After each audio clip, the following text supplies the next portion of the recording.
প্রধানমন্ত্রী তারেক রহমান বলেছেন, যেই জুলাই সনদে বিএনপি স্বাক্ষর করেছে তার প্রতিটি অক্ষর বাস্তবায়ন করা হবে। টাঙ্গাইলে মাওলানা ভাসানী বিশ্ববিদ্যালয়ে আয়োজিত সমাবেশে তিনি এই কথা বলেন। এর আগে মাওলানা আব্দুল হামিদ খান ভাসানীর কবর জিয়ারত করেন তিনি। সেখানে ফাতেহা পাঠ ও মোনাজাত করেন।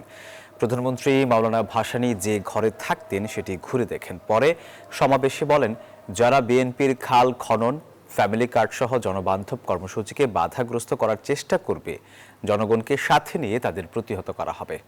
আর বিরোধী দলের সমালোচনা করেন তিনি। যেখানে নির্বাচন উপনির্বাচন হয়েছে সেখানে মানুষ শান্তিতে আছে, সেখানে পরিস্থিতি ঠান্ডা, কিন্তু পরিস্থিতি গরম কোথায়?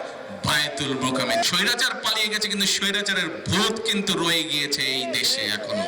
কাজে আমাদের সকলকে সজাগ থাকতে হবে, আমাদের সকলকে সতর্ক থাকতে হবে, যাতে জনসম্পৃক্ত যে সকল কর্মসূচি আছে এই কর্মসূচিগুলো যাতে বাধাগ্রস্ত হতে না পারে।